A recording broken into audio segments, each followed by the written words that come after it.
Welcome back to WRPL, the podcast where we talk about all the things we are watching, reading, playing, and listening to. My name's Ben. And I'm Steve. Happy New Year, Steve. Happy New Year, Benjamin. So we have a little bit of end of the year wrap-up housekeeping to do. Oh, yeah, our new annual end of the year list. Yeah, like every podcast like this, you gotta say all the best and the worst and everything at the end of the year.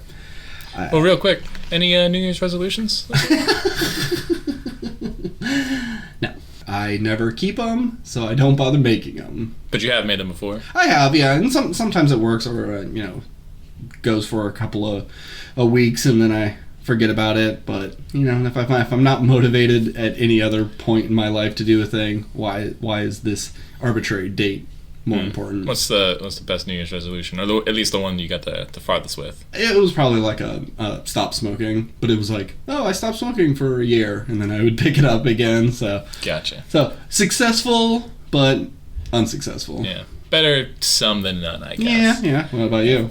I never really cared much about New Year's resolutions because I always just felt, disingenuous. Mm-hmm. But last year, I don't know if I said it on the podcast, but I wanted to read a book a month and actually read 13 books in 12 months. So I surpassed my goal, which was nice. So I think this year will just be to continue reading books. Actually, no, I forgot. I'm giving up soda. Oh. Which, if you know me, I drink about a Mountain Dew a day.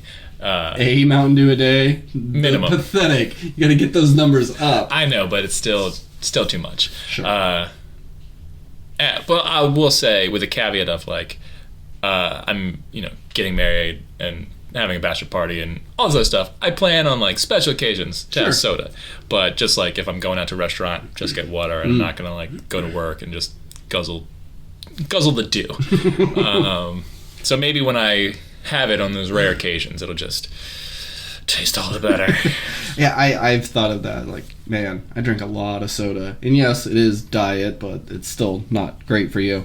But I just love it too much. And I don't drink coffee, and I don't do energy drinks and things like that. It's just, this is my caffeine fix. Yeah, when I quit drinking, it was my substitute for that. So I wonder what will substitute this. Because I do drink coffee, and I think I just need to drink more water, and that's kind of what I really want to do.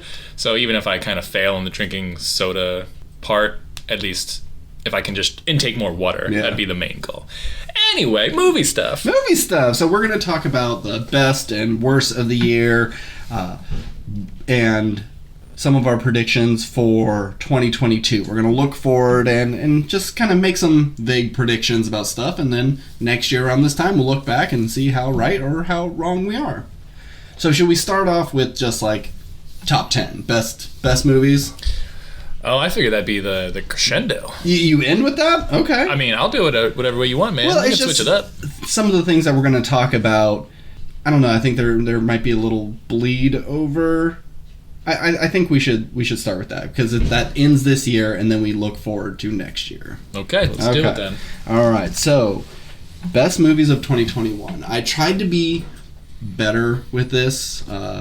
Actually use my rating system to put it in order, but when I looked at things, I go, no, actually I think these should be flipped around. So yeah, maybe this was a B- and that's a B+, but those are in comparative to the genre and things like that. Sure. Where when I have to actually compare them to each other, maybe I do like one a little bit more. So if anyone was paying attention to any of my letter grades on any of these episodes, disregard that because it's arbitrary. I mean, I pretty much make my list as I go. So if I see a movie, I'm like, oh man, I really like that, and I'll bump something out. So I keep my top 10 year round. Oh really? Yeah. I don't make it at the end. So looking at it and but I'll double check my work. So I'll go back through and see the list of everything that came out and be like, okay, does this deserve? And it's mostly how I'm just feeling by the end of the year when I make this list. So it's not based on any real rating system. I mean, it is ranked, but it could adjust, a month from now and be like, oh, that's totally different. But anyway, that's how I feel at the moment right now. This is my top 10. Do you want to do any sort of honorable mentions first? Or no, I don't have any honorable mentions. Okay. There were movies that I really did enjoy, I like Cruella, and I like Pig, Nobody, Old, You know, I know Sure. Old is a bad movie, but I still really enjoyed it. Hey man, it's your top 10. Candyman, The Night House, like there was a lot of like fun movies, but making this list, there weren't a lot of great movies. Yeah. There are years where you're just like, man, what a great year for film. And then there are years where you're just like, okay, like, there's still plenty of good stuff that came out, but this isn't the best year. But it's like, this year was not a good year for cinema. Not a great year. And, you know, COVID, obviously. Yeah. It makes sense. There's reasons behind it, and that's fine, and I get it. But it's a shame, because putting this list together, I was like, I guarantee any other year, 5 of these movies maybe wouldn't have been on my top 10, or would have probably had steeper competition to make it onto my top 10 at least. But all right, well, let's start at number 10. What's your number 10 best movie of the year? my number 10 is Nobody. Oh. Yeah, I think it was just a pretty cool surprise movie that I think actually in any other year probably wouldn't. This would have been the one that wouldn't make my top 10, because I think more interesting movies would have come out. But you and I are big fans of Bob Odenkirk? Big fans of Bob Odenkirk, yes, because I know his name. Space. But yeah, a movie I never would have really expected him to do, just being a John Wick type and really selling it, especially for a man his age. Like, yeah, Keanu's probably his age, and for all I know, maybe older than Bob Odenkirk, but Keanu Reeves has been an action star for years, and even today still looks more or less like an action star. But Bob Odenkirk just looks like someone's dad. A middle-aged comedian. Yeah, and that's kind of what that story is about. He just doesn't look threatening at all. And I think this movie was just a ton of fun, and it was cool to see an actor who is known for comedy just really kill it. And I had a good time. Yeah, I like Nobody. I just don't think the villain was very strong, and the end just seemed like just do everything. Just do as many sort of big explosions and stuff as you can. It's just, I don't know. Don't love the ending, but I do really like this movie. Yeah, and like I said, I think any other year it wouldn't have made the top 10. Yeah. And it's not that I think the story's inventive or all that great or anything. It's just I had a blast, and I think the bus scene with him fucking up those dudes who were messing with him and his family, I don't know. Yeah. I had a good time. This definitely was a year of John Wick knockoffs, like with Nobody and like Gunpowder Milkshake, and with Mary Elizabeth Winstead. Oh, Kate, yeah. Yeah. Okay, my number 10 is Zack Snyder's Justice League. Ugh. I knew you were going to say that, but scoff, eye roll. Justice League is one of the worst DC movies of all time. It's really bad, and you know, when you pump it with 2 hours of even more footage, it's able to smooth out all those rough edges, and it's fun, it's beautifully shot. Sure, it's maybe a little artsy-fartsy compared to other comic book movies, and Zack Snyder's just like really wanking it over these slow-mos and weird songs while Aquaman takes his shirt off and walks into the ocean. There's a lot of weird stuff to it, but it's such a complete opposite of the original Justice League, and I know you don't want to see it, but I highly recommend it. I cut off the quote-unquote post-credit scenes, like the last 10 minutes, you could get rid of that. That stuff is absolute shit, but everything in the middle is just fantastic. So the ending of the movie, fuck it, who cares? It's terrible. Let's see this 4-hour movie, it's please. Not the end of the movie. It's like, okay, now that the story's done, let's put a little sprinkling of what's coming next, and you know, oh, here's this little thing. Like, there's a Martian Manhunter stuff that's just kind of embarrassing, and the Joker stuff is even worse than Suicide Squad Joker stuff. I feel better about my number 10 pick, since that's your number 10 pick. Hey, whatever. I liked it. But hey, man, it's your list. All right, what's your number 9?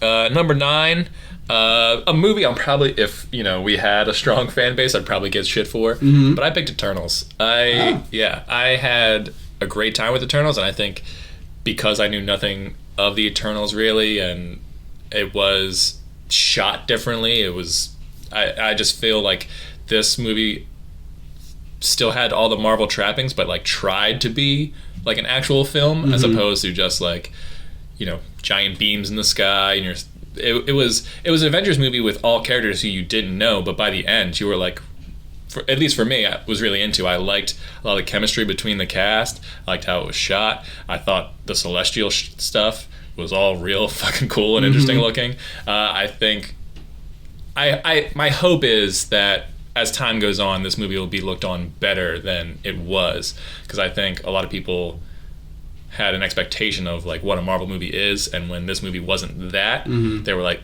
very disappointed. Where I'm happy it was different. A lot of people pitch like, "Oh, Guardians is so different and so risky because it's a tree person and a raccoon. How are they going to shoot this?" And like, yeah, I agree with that, but it is very much a Marvel movie. Guardians of the Galaxy is top 5 for me. I love the first Guardians movie, and I love all those characters, but I just... Time's up, Steve! Damn it! But I think that, I don't know, Eternals was kind of a bigger swing, and they tried something different, and I like that, and I want to see different stuff. That's why Spider-Man for me kind of fell back, because it was so hyped up, and because all this stuff was essentially leaked before the movie came out. I wasn't surprised by anything. Everything in Eternals I was surprised by because I didn't know anything. So, number 9 is my pick. All right. Number 9 for me is Luca. Oh, really? I thought this is just a real charming, adorable story of 3 friends in a bike race, or a... Is it? It's not a bike race. Yeah, it's a bike race. It is a bike race. That's right. Well, it's a triathlon. There's bike and swimming and eating. Eating pasta. Classic Italian race. I had no interest in this, but I was pleasantly surprised. Very cool. I recently saw another Disney movie, but we'll talk about that on another podcast. But it also kind of surprised me. Okay. Encanto? It was Encanto. That's another one that's like, I want to keep pulling the trigger on, but it's like, do I care? Yeah. But just like Luca, I didn't care, pulled the trigger. Yeah. Well, if we have nothing else to talk about, we can do a Encanto podcast, or we'll just talk about it next time. Yeah, next time. Yeah. What's your number 8? Number 8 is America, the Motion Picture. This movie is probably not going to be on anyone's top 10. Okay. It is an animated Netflix comedy. Oh, yeah. Yeah. And it's dumb, but I think it's dumb in all the best ways. It's got a great voice cast with Channing Tatum as George Washington, and it's just this ridiculous retelling of American history where they're cursing and making pop culture references, and it's all just dumb and ridiculous. And Andy Samberg is playing a werewolf Benedict Arnold and shit. It is absurd, and it should work, but this probably is the funniest movie of the year. I saw this on vacation in Hawaii just randomly, and full disclosure, I may have been drinking a little bit, but I remember just cackle laughing to this whole thing. There's really... You were cackle laughing? I was cackle laughing. I just thought it was super, super funny, and I wish you would have watched it, because I think there's jokes in there that would have made you really laugh. It has a lot of great puns and stuff. It really surprised me. I really enjoyed it, and I think a lot of people didn't like this movie because of how dumb it was, but I think it's the right kind of dumb. It's one of those Netflix things where you show up and go, what is this? And you watch 5 seconds of the preview and go, oh, I know what this is. And from the preview and trailer, you go like, oh, this is trying too hard to be funny. It's not going to be funny, but it's really funny. Yeah. My number 8 is Last Night in Soho. Oh, okay. I think I was a little cool on this movie at first, but it's grown on me. It's definitely Edgar Wright's weakest story, Agreed. But you can't discount how amazing it looks, and the great actors, and the doing all the choreography to make these shots work. I'm assuming, did you watch the Variety video where Edgar Wright breaks down some of his most popular scenes in all of his movies, like the oneer from Shaun of the Dead and stuff from Baby Driver? Must have missed that, but send it to me. Okay, it's great because there's some of the shots in the dancing where it wasn't like a motion control rig. The cameraman was just so good at matching his own movement that they were able to blend some of these things with an actual cut and not use any sort of special effects. Just fantastic little thing. He is a quality filmmaker. Yes. And I'll be looking forward to see what else he does. Alrighty. Number 7. Number 7, The Last Duel. Oh. Yeah. My thing with Ridley Scott is he's made some of the movies I absolutely love, and then he's made a bunch of movies I don't fucking care about. And it's a shame, because it's like, clearly he's super talented, but some of his stuff I'm just like, why this? Or like, how did you go from this to this. I didn't see House of Gucci, but I've heard like terrible things about House of Gucci, which is weird considering like The Last Duel is one of the best films I think he's made in a while. I love the story structure. I love all the actors in it. I thought Ben Affleck was a lot of fun in it, even though I think you said you weren't a huge fan of Ben Affleck in this. It's just he's too modern for me to believe he existed at any other time besides now. Yeah, and that's fair.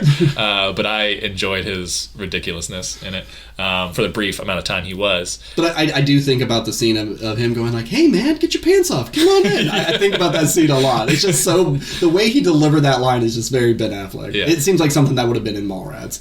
And it's a shame that COVID happened and it is sort of a movie that like didn't really draw audiences in, because I think there is a quality story here that I think is told in a way that is, for as long as it is, not boring, very well paced, and especially for how repetitive some scenes, like you have to see a scene three times. Yeah.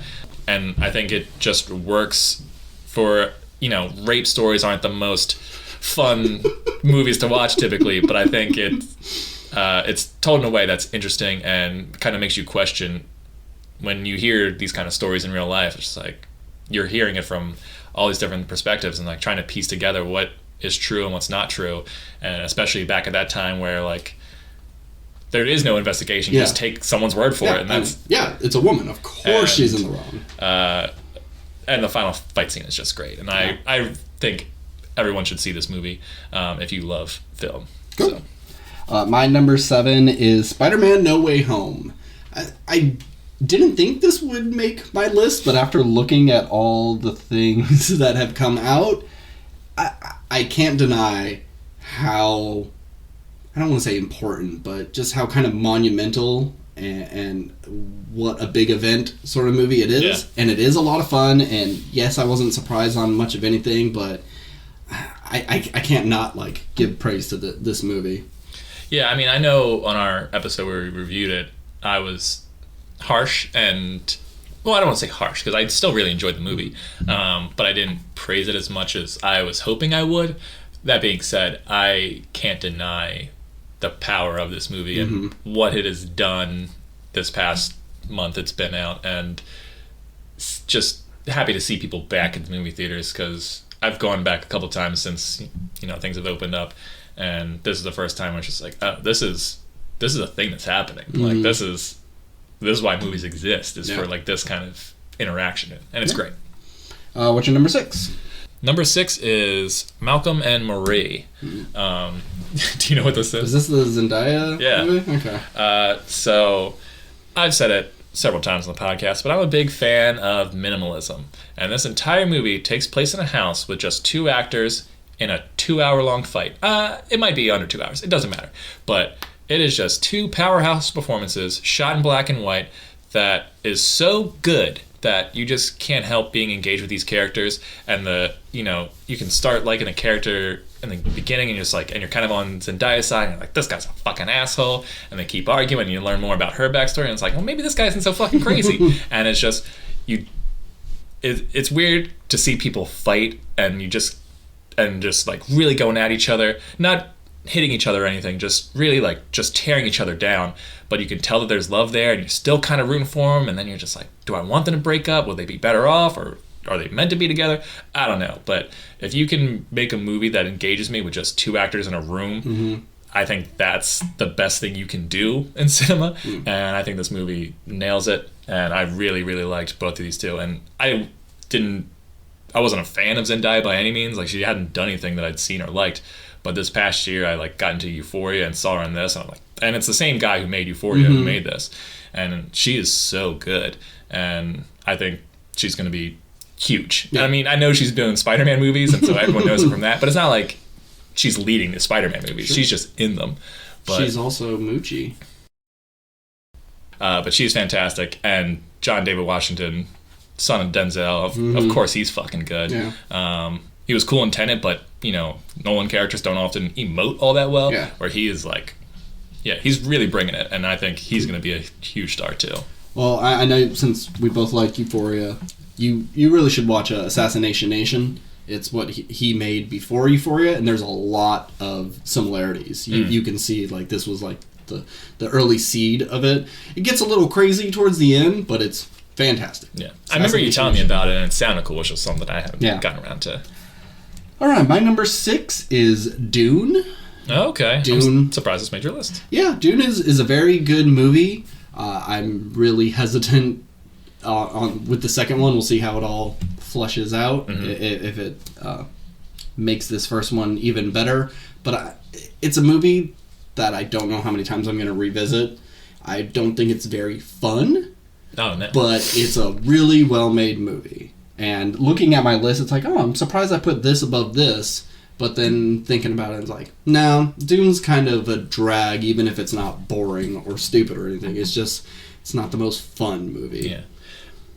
But it's number 6 on my list. I really did enjoy it. I mean, it's a movie that after watching, I'm like, I don't think I'll ever watch it again, or if I do, it'll be like years and years down the line. It's beautifully shot. I love a lot of stuff about it, but because it's not fun, it's hard for me to like really care about it. And this is the movie that I expected to be like top 5, top 3 possibly, because it's got a director I love, it's got a cast I love. It's like, just from the trailer, I was like, it's one of the best trailers that came out this year. And I was like, I couldn't wait for it. And then after watching, I was like, okay, yeah. So that's why I didn't make my list, but it was close to popping in. Okay. All right, number 5. Number 5, A Quiet Place 2. Oh my God, A Quiet Place 2. You too? All right, yeah, we got one. Take your pants off. Come on, have a good time. So Quiet Place 2. After the first one, which was a surprise hit for me, I'm not a big horror fan. I really enjoyed A Quiet Place, and just thought it was so cool that you can make a movie just kind of around the idea of sound, and taking that sound away and just making the absence of sound terrifying.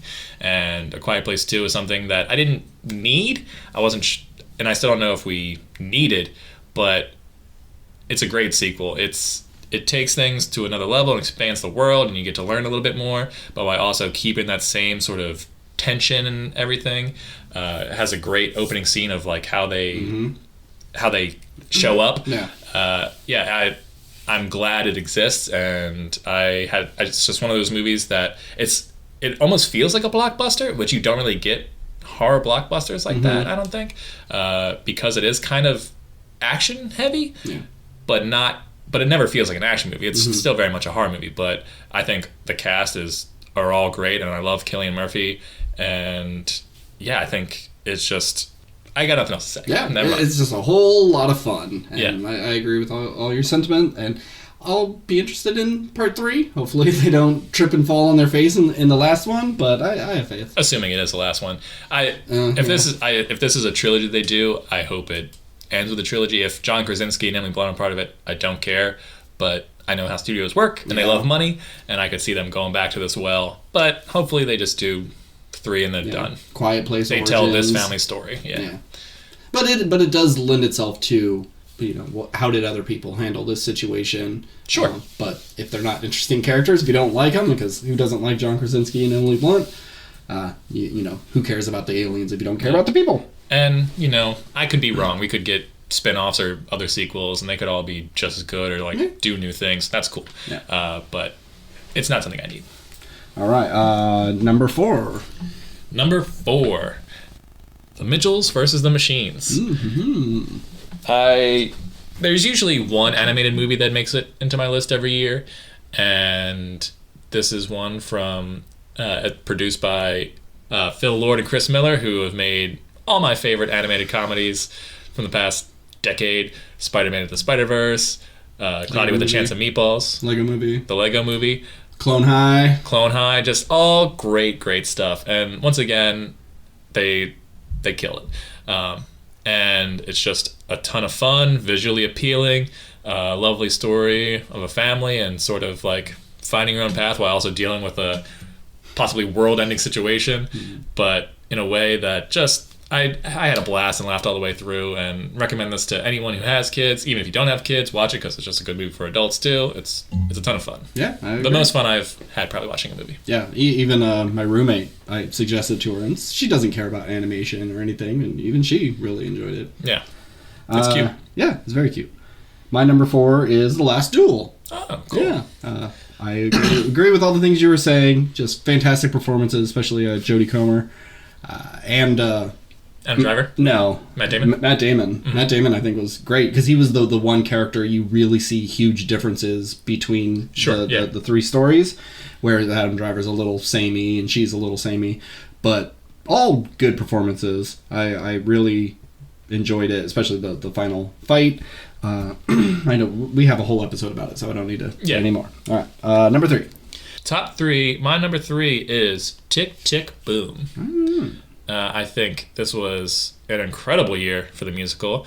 A lot of stuff came out, and I'm a big fan of musicals. I know you're not typically, but Andrew Garfield puts on probably my favorite performance of the year, and it's something I knew nothing about, and I like that it's a musical that's so small, because typically we get these big musicals that are like grand, giant dance numbers in the street and sweeping camera shots and all this stuff, and it's just, and you know, a lot of these, the story takes place in like apartments and him just like sitting behind a typewriter, but watching the creative process and sort of this story of, you know, someone we can all sort of connect to, of being like, at least for you and I, someone who's like poor and wants to like make something good and like share it, but he just like has this immense talent.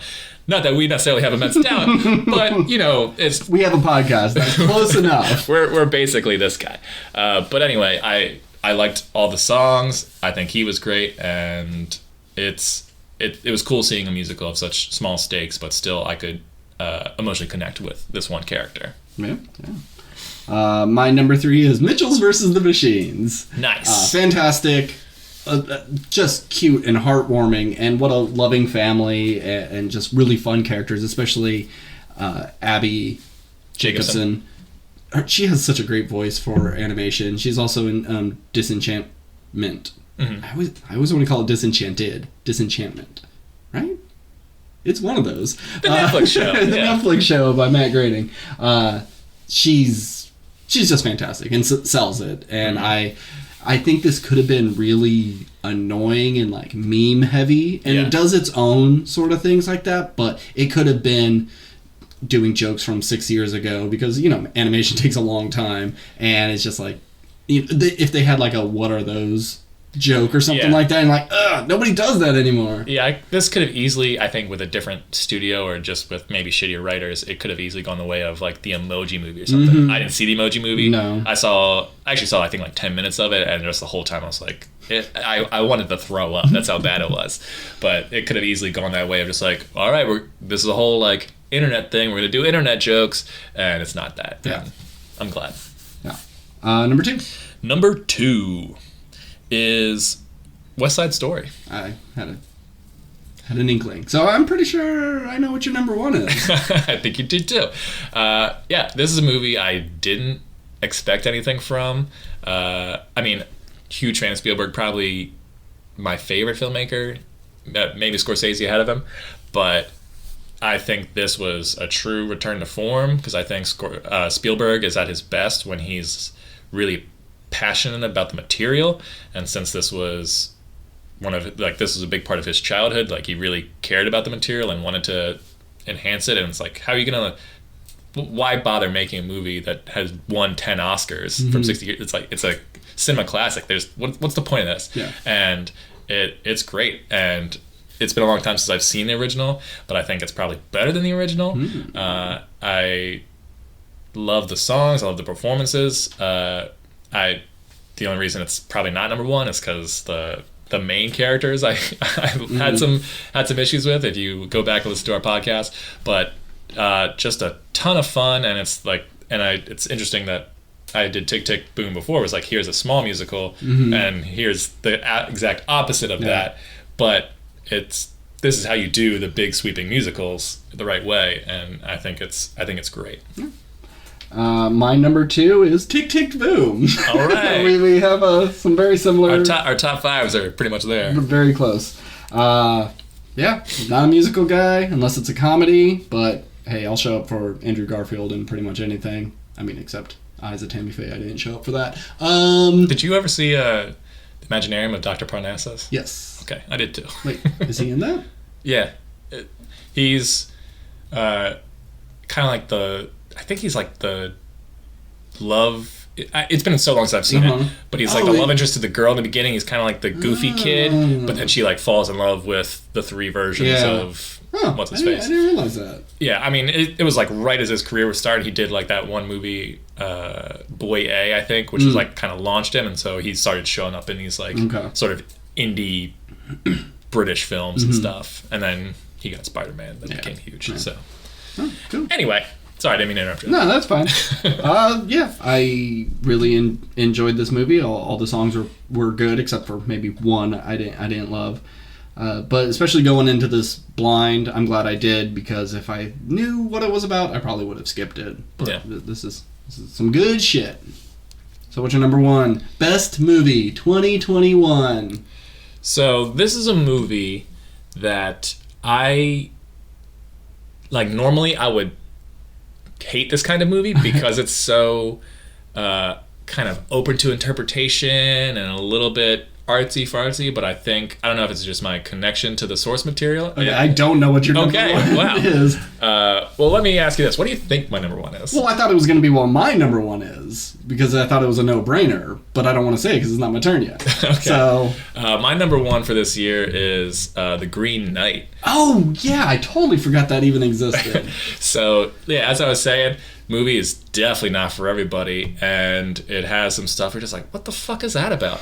And I normally hate that kind of stuff, because I feel like if you have a bunch of stuff that you're like not really telling the audience what's going on, and everyone's just confused when they leave, it's like, well, then you just didn't tell the story very well. But maybe because like I knew the source material some, I don't know, like all that stuff kind of worked for me, with the exception of like the giant walking people. Like that part, I get it. That's weird. But everything else in this movie, I think, even from the first shot of this movie, I was like, this is visually so interesting.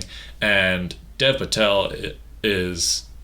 That's his name. Yeah. Dev Patel. Yeah. I was like, is that just his name from Slumdog Millionaire? Anyway, yeah, I think this is the first time I've seen him in anything really since Slumdog Millionaire. Just because he hasn't Avatar? Well, we're not going with Avatar. I'm not blaming him for that. He actually wasn't bad in that. Yeah, he's fine. But anyway, I think he's so good in this movie. I think this is the best shot movie of the year. And it has scenes which we'll probably talk about later, I won't get into. But yeah, I love fantasy worlds, and this is such a small stakes fantasy quest. Like there isn't he's not going out to save, Camelot. He's not fighting armies or anything. It's just him like running into weird stuff, trying to fight a tree monster at the end, or not really fight a tree monster, just like this tree monster's going to kill him, and he knows he's going to kill him, but he's going to go out of his, noble duty, and his struggle along that journey of like, will I go through with this? Will I not go through with this? Is all it's just great, and I wish more people would see it. And I know if more people did see it, they'd be like, what the fuck did I just watch?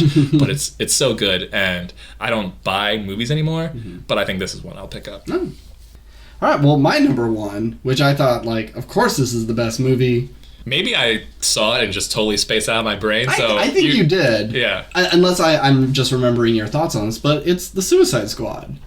Suicide Squad is the best movie of the year. There was nothing more fun or funny and gory, and just every character is likable. It's got a fun plot.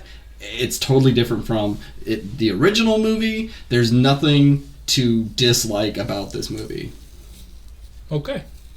I'm sorry I disappointed you. Yeah, I'm surprised it didn't make your list at all. Yeah, I mean, I remember, enjoying this movie, but I don't think I was particularly, like, blown away by it in our podcast talk about it. I could be wrong. Like, it's one of those things where I watched it, enjoyed it, and then as it's aged since we last saw it, I kind of like, it just drifted out of the list. I mean, there's scenes in it that I love, but on the whole, it didn't make the list. There was no movie this year that I gave an A+ to, but this was one of Tick Tick Boom are the only two that I gave A's to. Oh, okay. And then other things A-. Okay, well, okay year. Like, I like all these movies. I'm glad they exist, but it wasn't hard for me to knock this out in a couple of minutes. Pretty simple year. So let's let's do the flip side. Okay. Let's get into the fun stuff. The worst movies of 2021. Did you make a top 10? Because I didn't do that. I did. Oh. Yeah. I apologize. Well, you just made a top one? I just made a top one. Oh, okay. Well, then, this is my section. But in my defense, you've watched a significant more movies than I have. And I typically avoid watching garbage movies. Mm-hmm. So I would say maybe about 6 of these I kind of knew going in wasn't going to be very good. But the other ones were like, had potential. Okay, so my number 10 worst movie is Ghostbusters Afterlife. It sucks. It's just a bunch of fan service without an interesting story and not very likable characters except for the lead. Kind of worthless. The Ghostbusters are dead. Stop making these movies. There's only one good Ghostbuster movie, and now we have 4 of them, plus comics and video games and stuff like that. It's done. It's just stop. You can't capture that magic that happened before. Still beating that dead horse. Yeah, this would be if I made a top 10, this would be on it. But I think like if this movie is the worst you saw this year, that's not too bad. It's It's not offensively bad. It's just unnecessary. Yeah. Number 9 is King Richard. Okay. Just not an enjoyable movie, not an enjoyable performance. Will Smith's character is obnoxious, and yes, he was right in the end, but so very easily this could have blown up in his face. I just didn't like all the kids stuff is great, but when Will Smith is on the scene and he's doing that stupid accent, I just instantly like kind of tune out. Bad. It's so interesting to see a guy who was the king of movies for so long and it just doesn't seem like he can find the right material. And maybe Gemini Man 2. Yeah. maybe it's because like I kind of I want to see him succeed like for all intents and purposes. Like Will Smith seems like a good guy and he's made like a ton of movies that I do enjoy and have liked, and it's just weird that someone who was like so high just can't. It's not like he needs to be number 1 again. It's not the fucking Rock. Yeah. But it just give me a good movie. Yeah. He'll get his like Oscar nominated thing eventually, but he'll be so damn old, and everyone will say, "Oh, we really slept on this guy. We should have given it for 7 pounds or whatever." Is that what it's called? 7 pounds. 7 pounds, yeah. Or The Pursuit of Happiness. And wait, wasn't he nominated for Pursuit of Happiness? He was. Okay. And Pursuit of Happiness I like. Yeah, I do. But I think that's the last Will Smith movie. I'm like, oh, that was pretty good. Yeah, probably. I could be wrong, but... number 8 is Matrix Resurrections. Okay. Awful movie. Bad story. This is not why people like The Matrix. Sure, Trinity and Neo are great characters, but their love conquers all sort of bullshit is not what's interesting about The Matrix. Yeah, once again, this would probably be on the list, but it's not a movie I feel like is grossly bad or offensive. It's just, once again, it's like you didn't need to make it. Yeah. It serves no real narrative purpose to like expand the world. You had potential to make some really like, that's the thing for me. It's like it's disappointing because like they had potential to make some cool stuff and they just didn't do that. They didn't do it. Number 7 is Resident Evil, Welcome to Raccoon City. This is kind of like a no-brainer. Yeah, I figured this would be on the list. It's bad. They want to put 2 to 3 games worth of stuff into 90 minutes. And they definitely try. And you get a lot of little nods, but it's not a good adaptation. This either needs to be a series or they just need to really focus on one game at a time. Bad cast, ugly effects, really ugly zombies, just not good. Number 6 is Malignant. I know a lot of people will disagree with me, but this movie sucks. It's got some of the worst acting of the year. The lead is god awful, and I hope her career ends. No, I'm just kidding. I don't know why they used the takes that they used in the movie, and if those are the best takes, that's really embarrassing. Yeah, I mean, I've heard stuff online of people talking about like, oh, the purpose is for her to be bad, like, because this is sort of supposed to be kind of like silly and It's like, I don't believe that for a second. No, that's people justifying. I just think she's bad. Yeah. And even if that were true, why? Like, this isn't a comedy, even though I think some people are trying to like pitch it as one. I mean, I laughed pretty hard at a lot of those scenes. It's just, I don't know. From the brief scenes I've watched, like, none of it seemed good. And it's one of those movies, like, of all the things you could have done, like, why make this fucking thing? I don't know. James Wan passion project, I guess. I don't know. Number 5 is Venom, Let There Be Carnage. Okay. It's exactly the same as the first Venom, but worse somehow. There's no redeeming quality to it. The Venom movies are bad, and if you like it, you're bad too. Yeah, I mean, if you're watching it because you're one of those like thirsty monster fucker guys, and it's like you like looking at Tom Hardy and you want to get raw dogged by Venom, okay, I guess I get it, but there's no story here. And there's like a glimpse of a story at the very, very end where he's like, hey, I can show you what my home planet was like, and all the information we get from generations and generations. Like, cool, I want to see the symbiote planet. And then, no, just kidding, we're not going to do that. We're just going to pop him into the MCU, only to pop him back like an hour later. Yeah, and I apologize if you've told me, but do we ever see the planet in the comics? Oh, in the comics, yeah. Okay. Yeah, they've gone to it and stuff. Yeah. Okay. Yeah.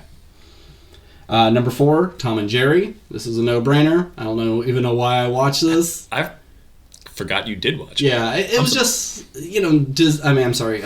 HBO was just starting to do their free movies, and it's just like, why not? I'm home. It's a Saturday. I got nothing else to do. I love the Tom and Jerry cartoons. I think Tom and Jerry is much better than your Mickey Mouse or Bugs Bunny. Mm-hmm. I mean, I love Bugs Bunny and Daffy Duck, but there was something. It's the simplicity of telling a story and being funny without any sort of dialogue. Mm-hmm. That's why I like the Roadrunner, Wile E. Coyote cartoons. And those kind of cartoons don't really get made anymore. Or if they do, they're like Disney stuff, and it's usually like, oh, we're going to tell an emotional story versus like slapstick comedy. Yeah, but we'll do some funny things, and then we'll just like really hit you in the gut at the end and make you cry for a dumpling or whatever. And this is like, I love Who Framed Roger Rabbit, and they go to such lengths to integrate cartoons with real life, and this is so lazy. They had no idea how to actually do this, so they just shot the movie and said, we'll just draw them in later, whatever. It's bad. Yeah, when I saw the trailer for that, I was like, I guarantee it's going to be on the worst of a bunch of people's lists. Yeah, bad. Number 3 is Infinite. Mark Wahlberg is like a Highlander or something, and past lives and swords. I couldn't even really tell you what happened in this movie, but it is laughably bad. But it is a Mark Wahlberg movie. Wasn't this an Apple or Paramount exclusive or something? This was Paramount Plus, I think. Because there was like no marketing for this movie. I totally forgot it existed until you just brought it up. So did I. I'm going through my list of stuff, and I'm like, Infinite, oh yeah, that stupid movie. It's a Highlander soft reboot in a way. Mark Wahlberg doesn't make good movies anymore. He's only had a handful. He's shit. This movie's shit. Don't watch it. And I'm embarrassed for Paramount Plus. Did you see the new Uncharted trailer where they like? No, I heard it shows everything. Shows like everything in the movie. You know what's going to happen from beginning to end, every action beat. So I'm avoiding it. You do get a glimpse of the finale, but they show Mark Wahlberg with the mustache, and it's like, oh, see, we were just tricking you. He got it. We got it. He looks somehow even stupider. Oh God! And that's like the last scene of the movie. Oh yeah, for sure. So don't show that shit. Yeah, well, we'll get to Uncharted later. Number 2 is The Little Things with Denzel Washington and Jared Leto and Rami Malek. This is what I did see. This is a bad movie. It is 7 done, 27 years too late. Mm-hmm. It pales in comparison, and it really solidified for me that I don't think Denzel is a very good actor. He has his moments, but he has these like weird little things he does in most of his movies, kind of just Denzel tricks, and he pulls them out at the weirdest time, and it doesn't work. I think the best way to describe this movie is my roommate saw a commercial for it and thought it was an ad for Taco Bell nacho fries when they shoot their like fake movies, and I think that sums that up perfectly. Yeah, Jared Leto is bad. Rami Malek just off of an Oscar win, bad. Yep. And Denzel is maybe the best in the movie, maybe, but at the same time, like, not really given anything to do. And there's like interesting kind of backstory there that they could have kind of leaned more into, but really was just kind of like a device of going like, okay, this is why he's so obsessed versus like, I don't know. Well, I don't know. I think there's good ideas in this movie. They're just Jesus. I'm you now. There's good ideas in this movie that are just wasted. And I wouldn't say Denzel's a bad actor, but it's just weird. Like we just talked about Will Smith, who's just like made a ton of great stuff. Denzel made a ton of great stuff, and now they're both, I don't know, past their prime and just making like dog shit. And it's just kind of a shame because it's like these are the two quintessential like black actors, and they just don't make good stuff anymore. Yeah. And number one, which I'm sure is yours. This is my number one as well. Space Jam 2: A New Legacy. What a movie. I almost kind of want to revisit it because it kind of just washed over me, and it was like seeing a car accident and you're just shocked and you can't take your eyes away, but your brain blocks it because it was such a traumatic event in your life. So you know that thing happened, but you can't really remember the details. This is trash. Yeah, this is everything. Like when people complain about movie studios being like cash grabs and like not caring about like independent artists and really advancing cinema, and they just like they're here for the buck. This is a movie that people will use to do that. I like LeBron James as a basketball player. As an actor, I didn't think he'd be worse than Michael Jordan, but I think he at least is on par with Michael. I think he's trying harder than Michael, but he's not succeeding. Whereas like Michael is bad as an actor, but it kind of works for the movie. And this, he's trying to be a good actor, but it really doesn't work for this movie. And like, I liked him in Trainwreck and stuff. Yeah. I mean, I think he could have a future doing like bit parts, but at the same time, because he is a giant superhuman, like who else is he going to play besides a basketball player and stuff? And once again, nothing against LeBron as like a person, but he's just not very good in this.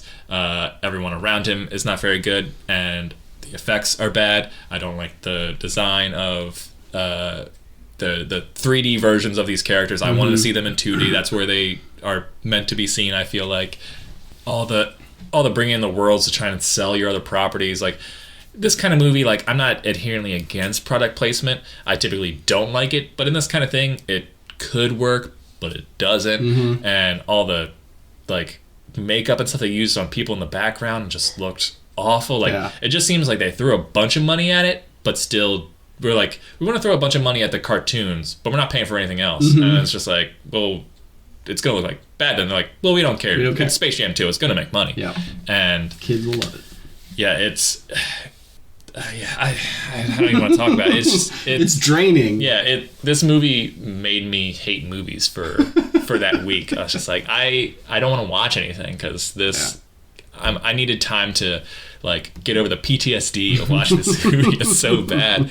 And the first Space Jam holds a special place in my heart because that's what I grew up with. But I acknowledge that movie is not particularly good. It's just like, oh, I watched it when I was a kid. It was fun when I was a kid, and there is charm to it. But this has no charm whatsoever. So don't watch this movie, but listen to our first episode, which was kind of fun. That like our very first episode was the worst movie of the year, and really set the stage for what's to come. Listen to that episode just for Steve's Space Slam pitch, because that just the idea of that is better than what this is. Call me Warner Brothers. All right, so that was the worst of the year. I want to talk about some good scenes. Okay. Best scenes in movies. I wrote down this is the year of the bus. We have a really good bus fight in Shang-Chi, and then we have the bus fight in Nobody. And then I forgot it wasn't a bus scene. It's actually a train scene, but in Invincible. But it's like, okay, year of fighting with public transportation. How about that? Oh, so you're adding TV onto the scenes too? Oh, I just wrote down whatever. I think all my stuff is.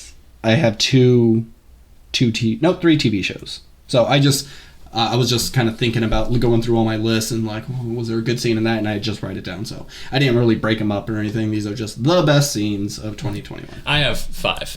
Okay. I got like 12. Okay. But we could go through them quickly. Like I mentioned the bus fight in Shang-Chi. Is that on your list? It's not. Okay. Moving on. Good fight. Give me one of yours.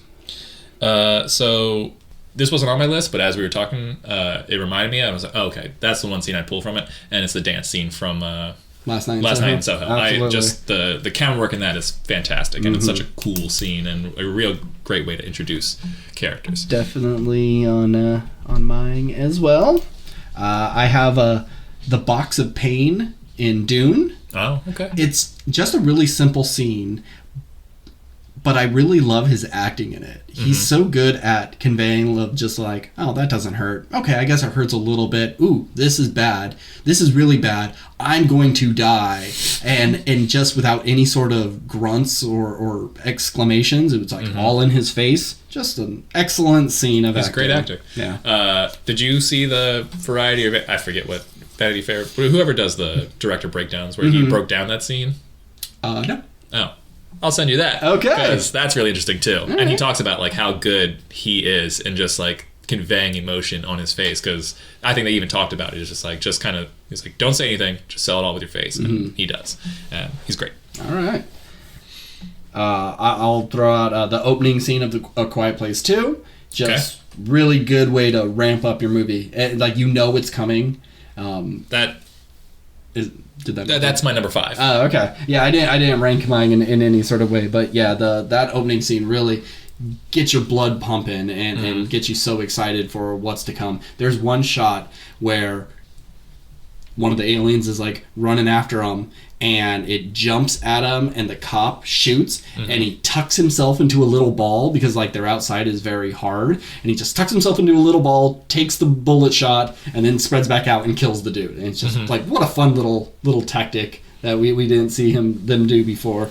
Yeah, it's so interesting to see like what, because you watch that movie and you go like, what would we do? And I'm not even just talking about like the monsters attacking, like seeing that like fiery ship or comet or whatever it was coming in, and everyone's just looking around and just like, oh, this is weird, and they just like go home because like, what else are you gonna do? Like, you can't stop it. Like, but no one's going like, oh, are we under attack? Is this is this like a missile thing? Is it just gonna break up in the atmosphere? And everyone's like concerned, but no one seems to be like all that worried. And then all of a sudden, within minutes after seeing that thing, just a full-blown alien invasion of just these scary spider monsters. Terrifying. Yeah. What do you got? So that was my number 5, was the invasion. Number 4, we have number 4 is the final fight in The Last Duel. Okay. And I want to give a quick shout out to the opening scene of The Last Duel, which has the best kill of the year, which we talked about. Go back and listen to our Last Duel podcast. But man, what a way to kill somebody with a sword. So fucking cool. Anyway, yeah, I think The Last Duel is, what I love about the final fight scene is not only does the movie just build to this, and even in the character's final moments, he still denies raping this woman. And so like, even though you've seen the truth, you're kind of just like, did I, like, is this guy still telling the truth? Like, he has no reason, like, he knows he's gonna die, and still he's just like, I didn't fucking do it. All in his mind, he didn't. And I think it's the best sword on, like, you see these dudes in heavy armor, and you always see in movies that you can just take a sword and cut through a dude with heavy armor, and it just like makes no sense. But for the sake of like action, it's gonna be boring to see two guys go head to head in like these big battle scenes, and just like you just spend 5 minutes on them. But this was like true medieval heavy armor combat, and it's done so fucking well. And just seeing these two dudes like get tired and like just batter each other and beat each other up, but like they just can't get through their armor because it's so heavy. So like you have to do what realistically they did back then, which was like take a little knife and just try and get under, like go for the armpit, go for the like little slivers that aren't as heavily armored. And it's just the most brutal, great sword, one of the best sword fights in cinema, and I think it's probably being overlooked right now, but I think more people should talk about it because that final fight scene is badass. And especially how they kill him is one of like the worst things I've ever seen. Not that it's necessarily overly grotesque, it's just like not how I would want to go. And the sound they use, like you could hear the like the scraping against the, I don't even want to spoil. I know we're in spoilers for every episode, but I don't even want to spoil that. Just go watch it. Last Duel, the final duel, the last duel. The last duel is awesome. I really like the part where they're on the horses and they like bump up against the wall, and it's kind of like NASCAR. It's slammed into the wall. They did a lot with a little. two guys going at it usually goes for like, you have these 20-minute long sword fights, and it's like, these guys would be so tired. Mm-hmm. It's not a super long scene, but it is effective. Yeah. Even though this was on my worst of the year list, I'm going to put the back reveal and the fight from Malignant is some of the best scenes, because nothing made me laugh and gasp harder when they reveal little Gabriel on her back with his little T-Rex arms and stuff. It made me laugh so hard, because it's so stupid looking, and it could have been done simplistically and maybe a little more grotesque, but they just kind of like whip around and you just see this little back monster flailing. Very funny. And then the fight is just a weird backwards man doing a Matrix, and it's so dumb, incredibly dumb, but one of the best scenes of the year. So my number 3, it's a scene that isn't, it's not a big scene, it happens really quick, but it is the Celestial in the atmosphere in Eternals. We've seen the Celestial a bunch of times throughout the movie, and we can see how massive it is, but we're pretty much only really seeing its face, or we're doing a wide shot, but you don't really have perspective on its size. But I don't usually like gasp, I guess. I didn't gasp, but this was, I think, probably one of the few times this year where something appeared and I was just like, holy shit, because like just seeing, like, I can't imagine walking your dog in the park and then you look up in the sky and there's just this thing whose head is bigger than the earth, and it's just like staring at you, and just the sound effect they used when he was introduced, it was like terrifying and majestic at the same time. And you just have our characters, day saved, you think the story's over, and it's like, oh, what a happy ending, we're all okay, and then here's just this fucking gigantic god that can squash the earth in between its fingers. It was so cool. Yeah. Really surprising. I have, in the movie Pig, there's a scene where Nick Cage confronts someone who worked with him when he was a hotshot chef, and this guy is now running his own restaurant, and it's one of those minimalist, like I think it's even like a what's that? Gastropub?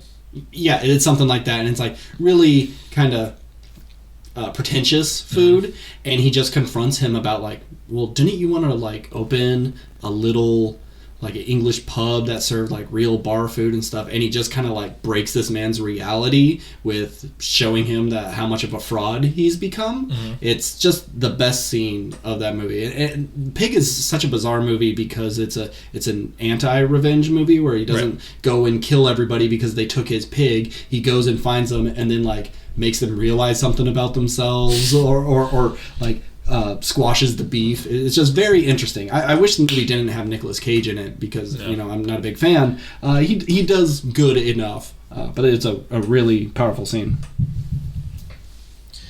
All right, my number 2 of the year is the ending of The Green Knight, where we see what would happen if he did hold on to the sash and go through with the beheading but not die, and just seeing his like achieving all his goals in life but at the cost of losing it all. And it's just, I don't think any dialogue or very minimal dialogue occurs in it, but you get like this whole story about him becoming king and having a family and throwing away the girl he loved and marrying this other princess, and then the kingdom crumbling around him. Spoilers for the whole movie, I guess. And just that last sort of bit of him after he realized like his reign is done, and him pulling out the green sash, and it just like it's like he's pulling out his intestines, and just like the sound design for it is so good, and then just the cut back, and it's just such a really cool scene and a cool way to finish off your movie. And I don't know, I loved every part of that movie. And that scene. In WandaVision, I want to say it's like episode 4. It's the 80s one where it's like kind of family ties. I think it's the episode where Quicksilver shows up at the very end. But what I love about this episode is the end credits start to roll, but Wanda and Vision keep talking and start fighting and arguing with each other, and there's no music, and it's just so bizarre when you're used to sitcoms you just have your outro music, you have your like a freeze frame of everyone laughing, and then the credits roll. But they like break this fourth wall of we're kind of in a TV show, but no, I'm not going to play by the rules, and we're still having this conversation. And it was shocking. It was like hearing your parents yelling at each other or something. It's just like, oh, this isn't normal. Really love that scene and that show. Okay. Do you want to finish up your list? Sure, yeah. Because our number one might be the same. I mean, I didn't rank mine. Oh, okay. I'm just reading them off. But I'll just get through mine and then you can do yours. The train scene in Invincible. When, Great. Omni-Man holds his son and it just pushes him through a moving train and everybody that's on it. Yeah. It's so fucking awesome. In a show where every episode has awesome stuff about it, that scene was just like... And you've seen him do horrible things and kill people brutally, and you're just like, damn, this guy's fucked up. But that scene alone, you're just like, this guy is Homelander, but way fucking worse. Not as worse of a person, maybe, but more brutal. Yeah. Let's see. Oh, the woman who has bonitis in Old, she has very fragile bones, and so she starts like flailing around and starts breaking all of her limbs, but because time moves very quickly, the bones heal almost instantly, so all of her bones are just like jagged and twisted, and much like the 80s guy with bonitis in Futurama. Gross. Yeah. In Suicide Squad, there's a scene sneaking through the camp. That was gonna. Is that your number one? No, it's not. Okay. But that was gonna. I kind of forgot about it until you brought up Suicide Squad. I was like, yeah, that's on my list, though. Yeah, just them sneaking in and killing everybody as quietly as possible, but also like competing with each other of who can do better kills. It's just very fun. Yeah, love that scene. The Tokyo fight in Kong versus Godzilla. Yeah. Oh, okay. Good fun stuff. The boat death in Midnight Mass, when our lead is confessing everything to his childhood sweetheart, and they're in a boat in the middle of the ocean and just waits for the sun to rise, and since he's a vampire, burns to death in front of her. Yep. Really powerful stuff. Great scene. And my last one I have on here is the dress montage from Cruella. Just a good costume design, fun music. It's just like a good little scene in a pretty good movie. Wow, my number one wasn't even in your list. I could have just forgotten. Who knows? Okay, well, so that was your list? Yep, that's my list. Okay, so my number one is a movie that I, have been slightly harsher on, but I have said that I've liked it, even on this very episode. But the best scene this year has to be the Spider-Man team up. Oh yeah, I mean, I that kind of felt like a no-brainer. Yeah, and it's just like we don't need to talk about that. Of course it is. Yeah. For a movie that, I knew all this stuff was coming. Just seeing three guys who the first Spider-Man came out, I was 12, and now we've had multiple versions of him. And then here's a story that we never would have thought existed, and Marvel keeps doing this shit, and you're just like, God damn it, like. I can't believe this is happening. And good or bad, it's just incredible to see that they got these guys together and fought some of your favorite villains all in one time, and giving emotional payoffs to all these characters who you don't even need to, and just seeing them put on their masks together, and then just like you just have a shot of their backs and they're just running, and then just like how they all jump off and they're swinging together and they land and do that hero shot, and it's so cool, and it's the best scene this year. I think you can really say any scene with all three of them is the best. The movie's at its best when they're together, but I'm just picking that one because it is the hero moment. Yeah. It is the final big battle, and it's just great. Yeah, love it. You want to talk TV? Sure. I have a huge list of TV stuff. I didn't rank any of it, but I'm just gonna read through. This is your favorites, or these are like, this is the stuff I really liked, and then I want to focus on four things. Okay. Because I have my best show and my worst show. Okay, that's about it. Okay. Well, let me just knock these out. TV shows that I really enjoyed: Euphoria, Queen's Gambit, Disenchantment, Falcon and the Winter Soldier. Why Are You Like This? Kevin Can Fuck Himself. What If?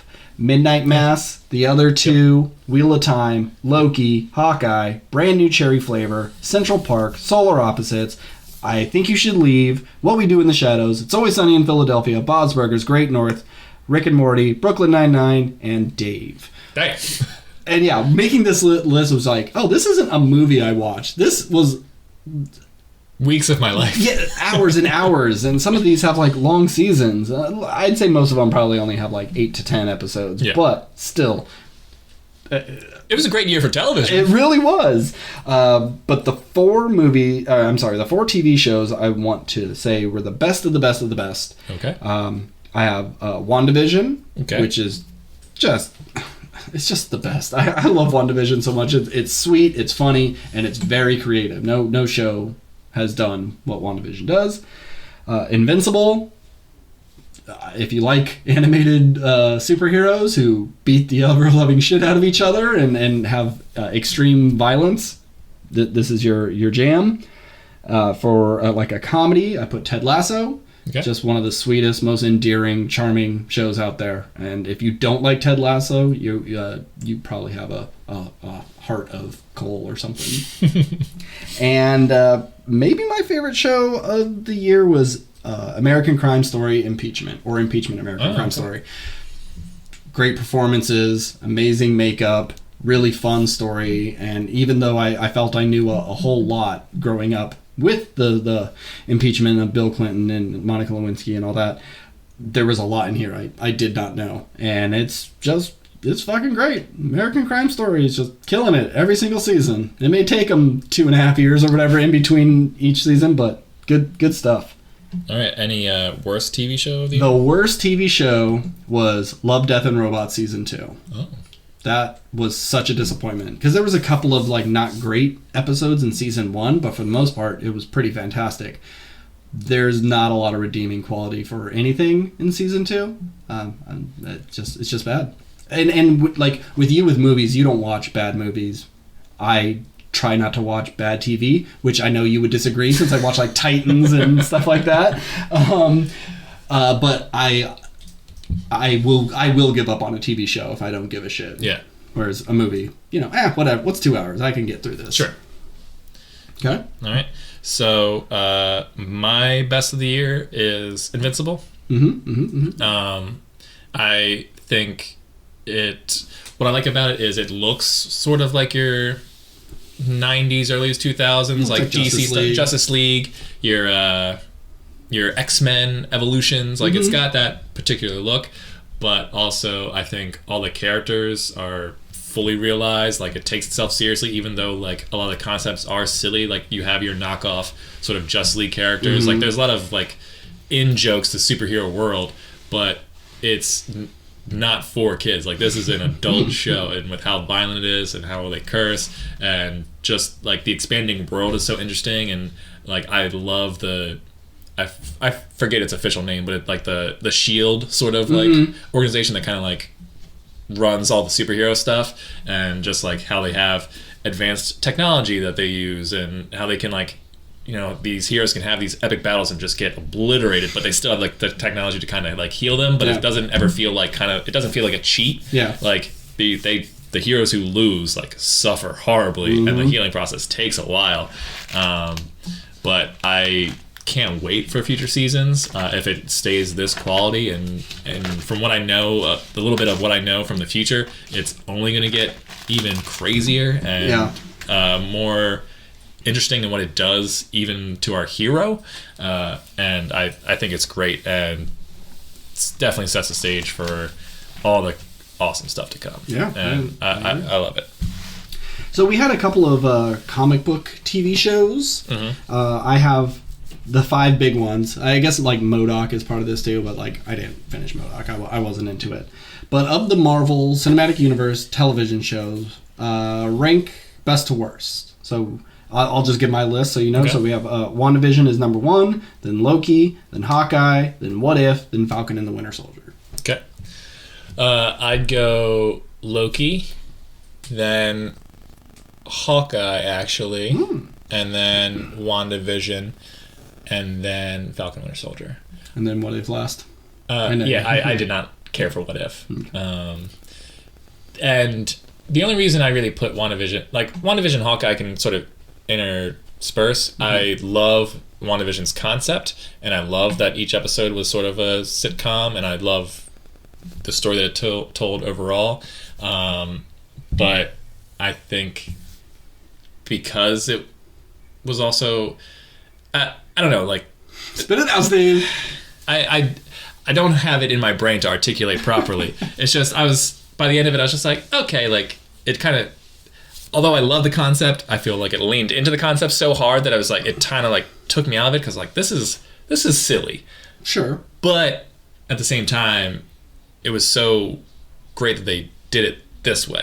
So I have a hard... It's one of those things I jumble with. It's like, love the execution, love the concept, don't know if I love the execution. Especially that last episode, because it just turns into like a shooty in the sky. Yeah, I hated the final episode. Yeah. Where Hawkeye, even though it wasn't the most interesting, and there was parts I'm just like, okay, like this wouldn't happen, or like this is ridiculous. But I liked their dynamic a lot, and I liked that it was sort of like a more low stakes, Daredevil Netflix kind of show where it wasn't big shooty.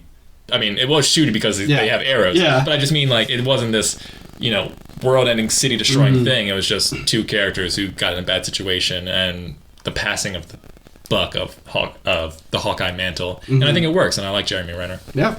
And we'll talk more about that probably next week. Yeah. Okay, well, I don't really have much for this, but I know since you read, and I know you have a favorite book, what was your favorite book of the year? Oh, I didn't prepare this because this is hard, because for the majority of this year, I would have said it would have been probably book 2 of the Farseer trilogy, just because I really, really like that story. But I think now the most fun I had reading was the second... Well, just Red Rising altogether. I think it might be the first fantasy book I ever read. Or no, I'm sorry, not fantasy. Sci-fi book I ever read, or at least to this scale. I mean, I read Frankenstein, and Frankenstein is a sci-fi, whatever. But traditional sci-fi story, and just its epic scale, and just everything played out like a movie, and it's just badass scene after badass scene, and just, I don't know, like... And I know this is going to get made into a film or TV show someday. It's just going to happen. And if they do it right, it's going to be fucking huge. And it's exciting to be sort of on the ground floor of that. So I'll say Red Rising, but in a very, very, very close second, it's the Farseer trilogy. Cool. I didn't read a single book, so I got nothing. Right. So... I didn't say my worst TV show of the year. I'm sorry. No, it's okay. We don't have to go into it. It's either Cowboy Bebop, which I'm on the group that actually kind of wanted to see a season 2. Okay. I like the source material. I'm not a super fan of the source material, and I liked this show enough to go like, okay, I'd watch a season 2, but it definitely is not as great as it should be. The worst thing of the year was something that I kind of enjoyed. Yeah, that's why it's like it's between this or Sweet Tooth on Netflix. It's a show that I think could have been good, but just it's tonally weird, because tonally it feels like a kid show half the time, and the other half the time it's like this dark post-apocalyptic, like violent hellscape kind of situation, and it just I didn't know what it was trying to do, so it just kind of like fell off. It's not a show that I would need to see season 2, but at the same time, like, it wasn't bad. It just felt a little off. Okay. So those are my worst 2. Now let's look forward to 2022. We have a couple of categories, and let's get to it. What's your most anticipated movies of 2022? So I think our most anticipated will probably be the same. No? Okay. I mean, I have 5 things on my list, but the one... Well, I know what you're talking about. You're talking about the Batman. Yes, I am very excited for that. New trailer came out recently. Good stuff. Love every minute of it. Yep. So I guess spoilers. That's my number 1 pick for most anticipated. Okay. But I have some honorable mentions. So we have Babylon, which I don't really know much about, but it is the next film from Damien Chazelle, and who did La La Land and Whiplash. And Whiplash is one of my favorite films of the past 10 years, and I really like La La Land, even if other people don't really. I think he's a super talented director, and I have yet to see First Man, but I know you talked about it quite a bit. So I know nothing about it, but I like him enough to where I go, okay, I think I'm excited for that. Okay. Do you want to go back and forth or just... No, you do yours, okay. I'll do mine. We have The Feeblemans. Feeblemans. Yeah. I believe I'm saying that right. And it's basically a movie based on Steven Spielberg's childhood, directed by Steven Spielberg. And normally I probably wouldn't care that much, but after watching West Side Story, and it seems like I think Steven Spielberg goes through phases. Maybe one podcast we'll talk about directors like that. And he's now in his like reliving his childhood phase. And if West Side Story is any indication that he's sort of like back into his form, and he works really well with children, and since this is him kind of going back to maybe his love of cinema and his relationship with his dad that affects all of his movies, I think this has the potential to like really be an Oscar contender. I believe it is coming out in December.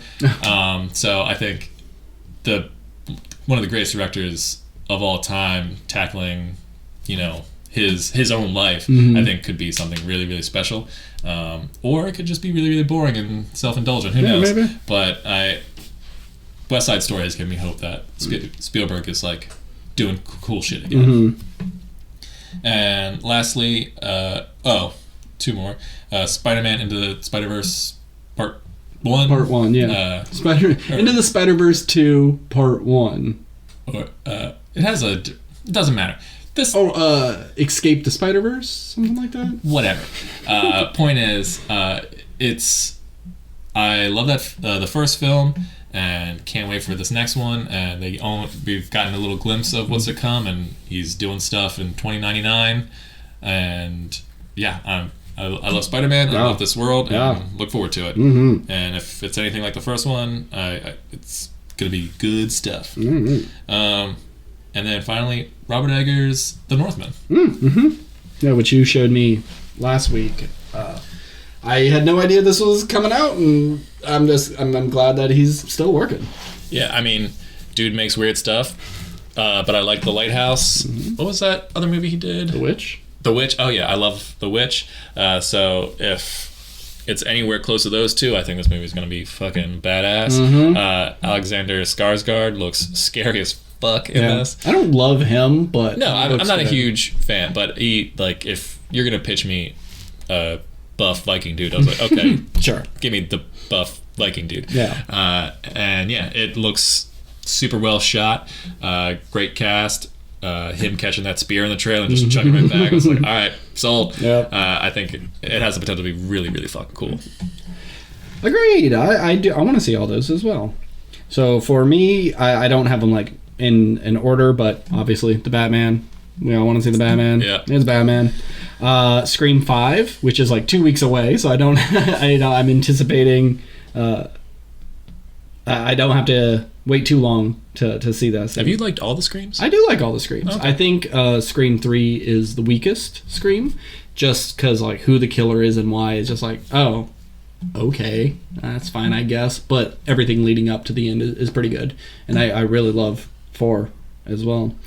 Yeah, so I'm very excited. And my money is for who the killer is what's her name? Marley Shelton? She's in Scream 4. She's the cop. She's like Dewey's partner. She was in Planet Terror. She was the lifeguard in Sandlot. Yeah. Okay. Marley Shelton, I think is her name. Sure. Yeah, I'm gonna say it's her. Okay. That's just my pick. I want to see Moonfall. Moon's crashing into the earth for some goddamn reason. I don't know. Your list is terrible. I love this shit. Maybe there's aliens. Who knows? It's got a good cast though, and it's a ridiculous concept. I'm all about it. I love Patrick Wilson, but I will not see that movie. Okay, I won't make you. Oh God, it looks bad. And I mean, if you're paying, maybe I'll go. But I'm looking forward to Nope, Jordan Peele's next movie. That was almost on my list. Yeah, don't know what it's about, but nope. I don't care. He makes a movie, I'm gonna see it. And my most anticipated movie is the Bob's Burgers movie. I am so excited. I should have known. I will watch Bob's Burgers all day, every day. I've rewatched every episode minimum 3 times. I just love this family, and the movie keeps getting pushed back. And I thought it was going to go to a streaming service, but no. If it's not the best thing Bob's Burgers has ever made, I don't want to see it. And they're great with their musicals. Just kidding. And I know the whole movie is going to be a musical. As it should be. As it should be. It'll just be very interesting to see what they do. I don't want we gotta save the town, like, from the Simpsons movie. I don't need them, like, going on vacation to New York or something. Like, that's not why we're here. We want them in Wonder Wharf or wherever their city is called. We want them in Jersey, and we want them just, like, doing family stuff. All right. Next category, most unwanted. Did you? Well, real quick, I apologize. Sure. We never did. Didn't we have most surprising of 2021 that we never talked about? Oh, I don't think I wrote anything down for that. Oh. Yeah, okay, I have it here on the list, but I did not. Okay, we can skip it then. I had a biggest surprise as good and biggest surprise as bad. Okay, so real quick, back to time traveling, back to 2021. So biggest surprises of 2021. So biggest surprise that was bad. I put Dear Evan Hansen. Why is that a surprise? Well, no, it's just. Well, I mean, I was one of the people who didn't hate it, but you saw that trailer, right? You shouldn't be surprised that it was going to be bad. But leading up to it, I mean, this is a beloved musical, won a ton of Tonys, and has fantastic music. I have listened to the cast recording a bunch of times before the trailer even dropped for this. And when they said they're going to make it a movie, I'm like, all right, cool. Like, I wanted to see it on stage, but I'll see a movie adaptation of just about any musical. And so I was looking forward to it. And I think it had Ben Platt coming back. So it was there was things to look forward to. And then, it came out and was just ripped apart by critics.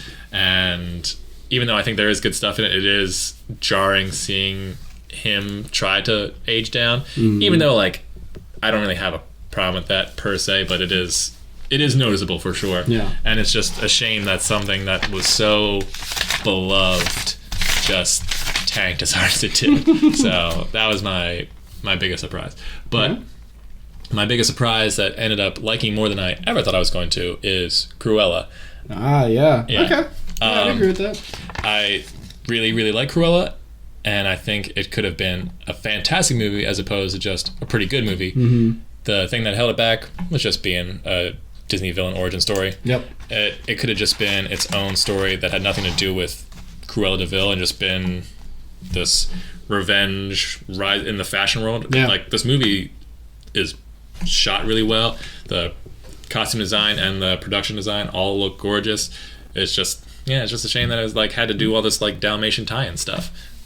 And you should listen to our episode on Cruella because it's a good episode and it's our least viewed video of everything. So come on. I think a lot of people may have saw this movie and just went okay, that was fine, but there's a good movie here. Yeah, absolutely.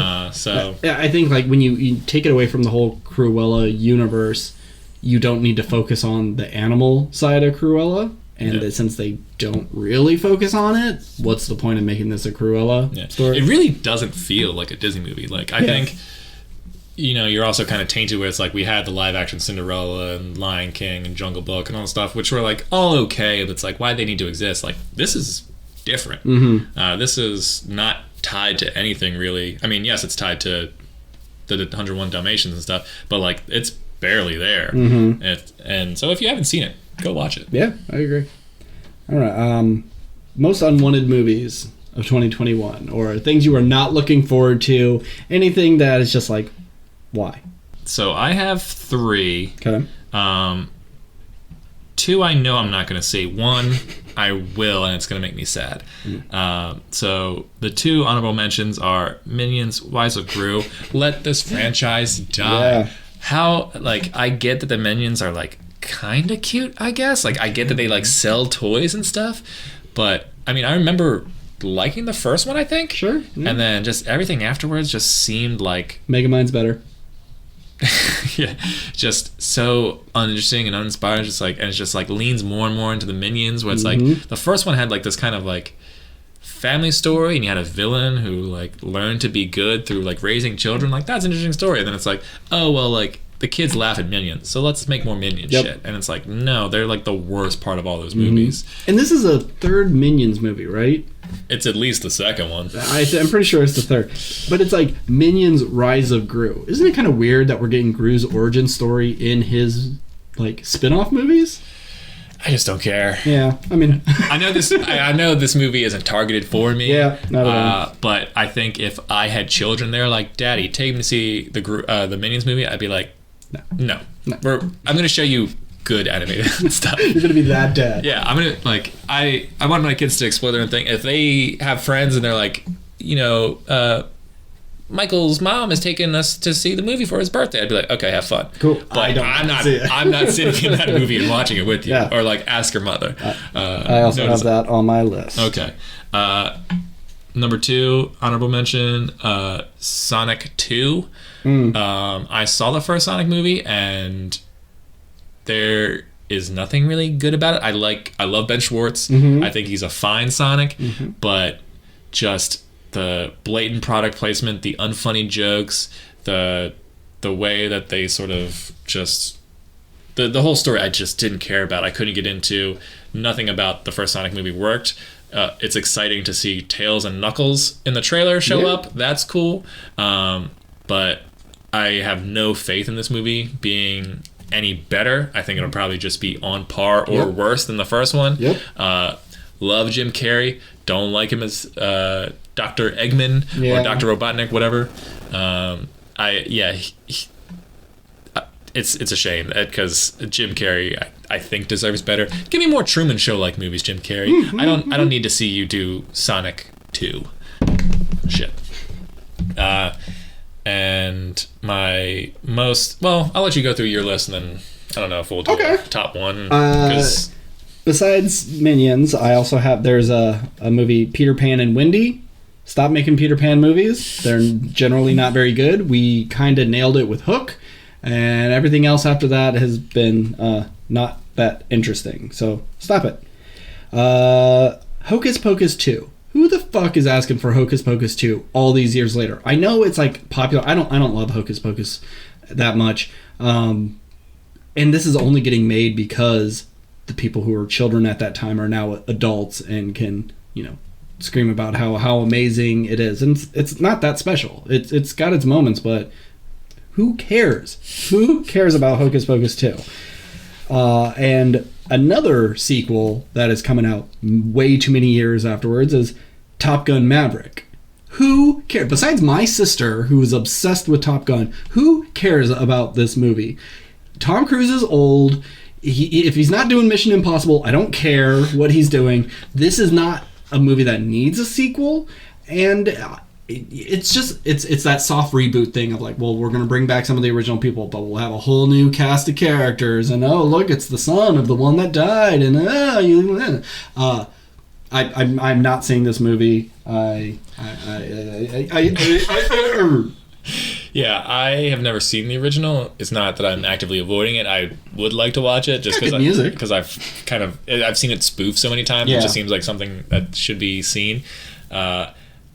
Now, if it's not because I had never saw the original, it's not like I'm excited for Top Gun Maverick, but I think the trailer makes it look good enough to exist. And Tom Cruise doesn't really make bad stuff too much. I mean, he made the new Mummy, but I think he's in more good stuff than bad. So we'll wait to see what happens with that one. But just from the trailer, I'm like, I don't look at that and go, that looks bad. It's just I don't care because I have no connection to the source material anyway. So. And I also don't have any sort of love for war or the military-industrial complex and stuff. So when it's just like, oh, look how fucking cool we are in our planes as we're bombing people. Way to the danger zone. Like the music's great. That great theme song, but who cares? So. Do you want to do your number one? Sure. Okay. My number one is Uncharted. Okay.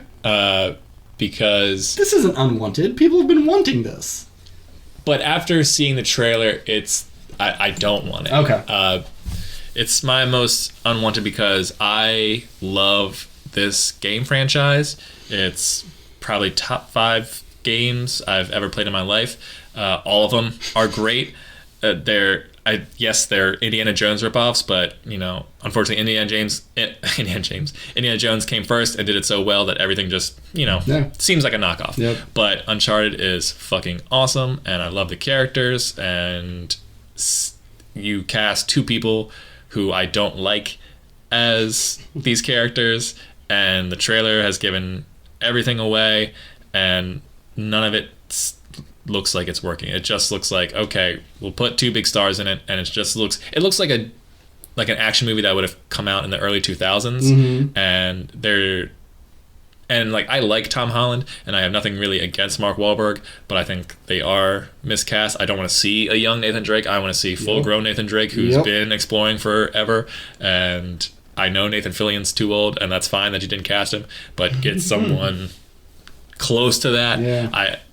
It bums me out because you keep making these video game franchises and they're not taking off, and this is one that has would have been the easiest one to make a TV series or a movie for, because the games are so cinematic and you have so much stuff to pull from. And it just looks lame. Agreed. My most unwanted is Lightyear. Who the fuck has been asking for a Buzz Lightyear origin story of the real person that the toy is based off?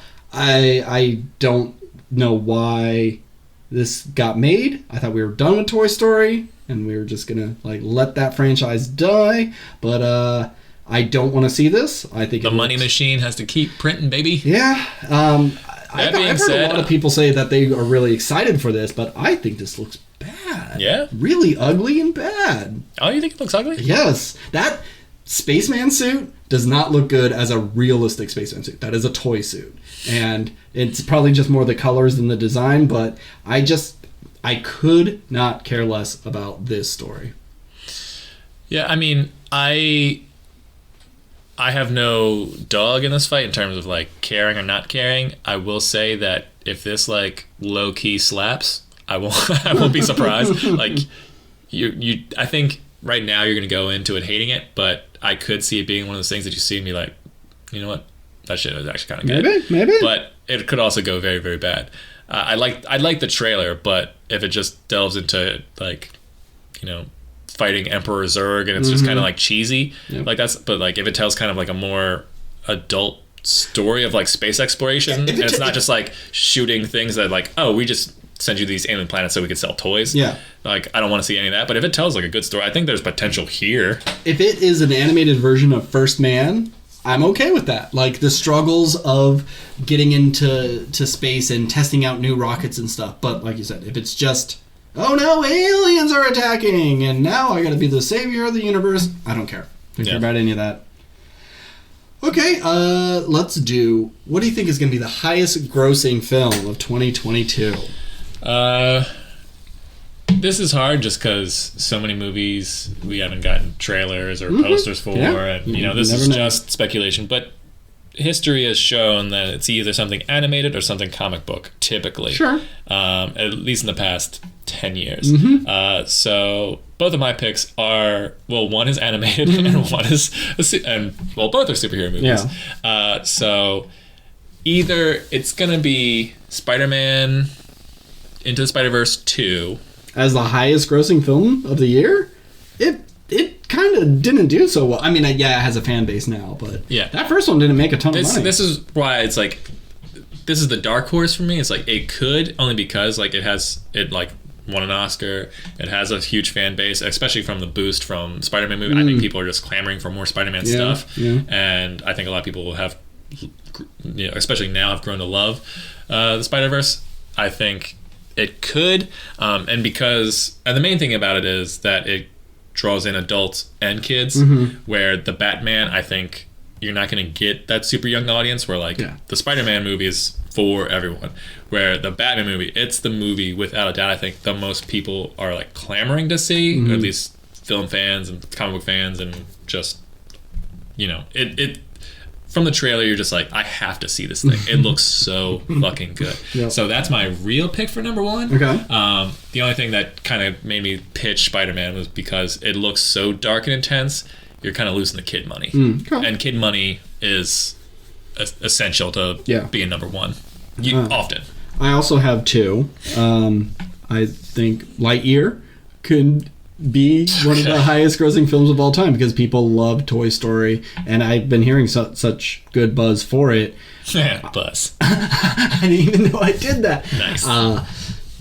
I can see this really raking it in. It can be like a Beauty and the Beast live action reboot. It just makes ungodly amount of money just based on the fact of what it's comes from.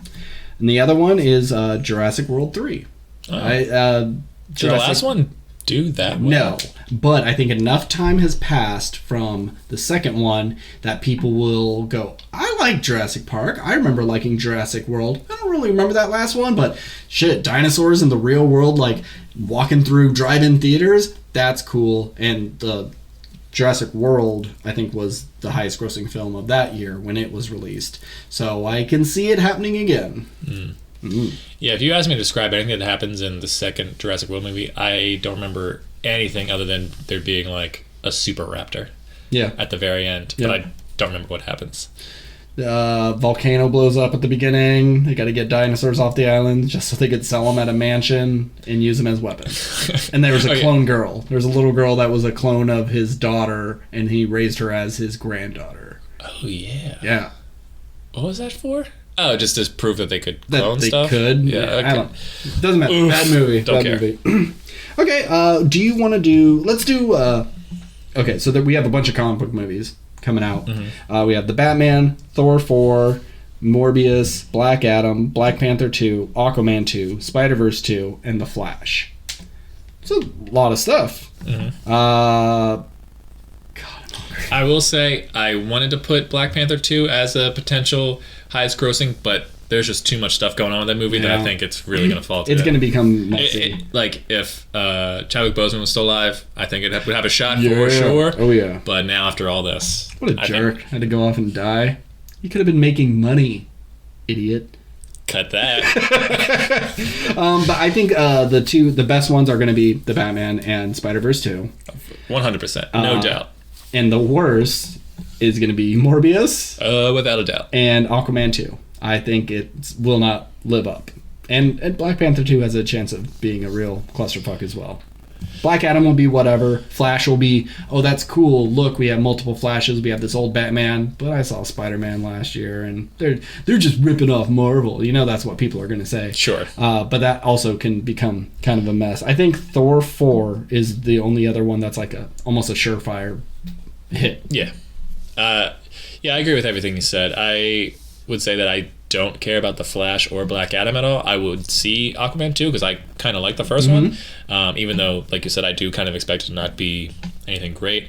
But other than that, yeah, I think Morbius is going to be dog shit, and I think the Batman's going to be the best thing I've ever seen in my life. Because it's funny because I was over Christmas, War of the Planet of the Apes was on some random channel, and I was watching. And I was like, God damn, these movies are so fucking good. This is the guy who's making the Batman. I have full confidence. Like, this guy doesn't miss.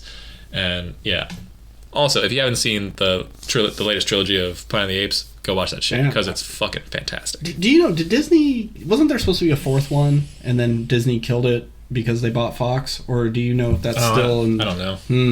We don't need another one. No, but I'd be okay with these three told the Caesar story. I don't need to see anymore. Caesar story. I'm so hungry. Okay, so we have two categories left. It's what is that? I don't know if you did much research in this, like looking up movies from the future and going like, what the hell is that? Oh, I don't remember this category being on the list that you sent me. Well, okay, I will. Then I'll. So do that you pitch them to me. Okay, but let's do. What's going to be the biggest bomb? I'll start. Biggest bomb of 2022. I don't think you sent me a full list because there's categories on this. Absolutely, send you a full list. Let me see. Hang on. Because I didn't I just take a picture of this? Yeah, where does it say biggest bomb on there? Where does it say? You're making up categories on the fly, man. I swear I would have had biggest bomb. Doesn't matter. You can have some categories. Just pitch them. Okay. Well, if you could think of communication, folks. Sorry. So I think the biggest bomb of 2022 is Uncharted. It's taken all this time. Nobody's happy with any of the casting. It doesn't look that interesting. It looks like the game, which is what you want, but it also looks like the plane scene. I've done that. We don't need to do it again. I just don't think this is going to be a very good movie. I think Tomb Raider will end up being a better... I'm going to walk that back instantly. At least Tom Holland's charming. Alicia Vikander was kind of like dead meat. But, man, she's nice to look at. Yeah. But I could see that being a movie that, doesn't make the money it needs to really warrant a sequel. But I also don't really expect it to be the biggest bomb. Maybe if we're talking about... Are you just talking about between the size of the budget versus what it makes? Because I think there's potential for other movies to down the line to do that. I mean, I think it's still too early to tell, but I think it looks mediocre enough to bring in an audience to not be a total bomb. I just don't think it'll be very good. I agree with that part. Okay. But I don't expect it to lose, $100 million. I think it'll maybe lose 30. Okay. Do you have one of your own? I don't. Yeah, I'm sorry about that. Well, also I have this. And you know what? I think I may have sent you biggest bomb and this next category in a text. After I sent that picture, it's hey, let's also do this. Oh, I just and if forgot you would read those things. I don't even have your name saved. Podcast guy? ? So then I have my final category is called What's That? Okay. So when I was looking at stuff for 2022, there's just tons of movies where it'll just have a name like Samaritan.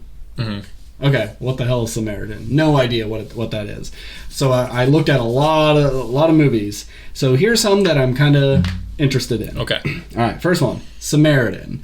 It's about... Can I pitch you? Yeah. You pitch me and tell me what this is about. All right. Can you give me a director and an actor who's in it? Do you have that available? I know Sylvester Stallone is in it. Is in Samaritan? In Samaritan, yeah.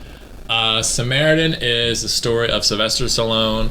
He's a loving father with a beautiful family, and one day his family, while he's out and about, there is some sort of gang-related shooting where his family is killed in front of him, and he is just an innocent bystander Samaritan. But little do you know that Sylvester Stallone has a past very Rambo-esque, or who gives a shit, and then it just becomes a revenge story of Sylvester Stallone going after the gangs who killed his family. Okay. No, but a good pitch. This is about a superhero who has gone missing since a huge battle. Think of Endgame. There was some big punch up and he disappeared. So everybody thought he was dead. And some kid finds him. And the superhero name was Samaritan? I don't think so. Oh, okay. I was going to say, that's a pretty solid name for it. Yeah. But I mean, maybe it could be. Okay, sure. And so, yeah, it's just this. I think it's kind of maybe a little Hancocky. Sure. He might be just, I don't know if he's living a normal life or if he's just a homeless person. Who knows? But it just seems like a fun concept of oh crap, this building fell on me. I survived. I want to get out of the superhero game. I'm just going to pretend I'm dead and just live a normal life. That's pretty fun. I like the concept. Okay. Beast. Has Idris Elba in it. The origin story to Hank McCoy from X-Men. No. You got it! Beast starring Idris Elba. Okay. And Charlton Copley. Beast is a story of a guy with a loving family who are out and about one day. No. I'm going to say Charlton Copley is this weirdo who invites Idris Elba, who, let's say he's down in his luck, struggling. He's got people coming after him. He struggling to pay bills. He's trying to get back with his wife and kid, but since he's kind of a bum, maybe he's an ex-drug addict or something. He's like can't really bust out of it. And Charlton Copley is this weirdo who invites him to his house. It's like, I have a job opportunity for you. I'm going to fix all your problems. And while he's there, this guy performs experiments on him and sort of like makes him into this superhuman beast-like, almost like a werewolf kind of character. And then it just makes things kind of worse for him. Like maybe he's got super strength, or maybe he kind of becomes this enforcer for this guy because he's this hideous creature. He's afraid to be around his family because he can't fully control himself, but he can't kill Charlton Copley for like doing this to him because this guy also has like the serum that will reverse it and bring him back to his true self, and so it's just this like action movie where Idris Elba is this beast. No. This is Idris Elba and his 2 teenage daughters get stalked by a lion. I like that one better. I don't know any details besides that. And as you know, I'm a big fan of animals killing people movies. Did I know that?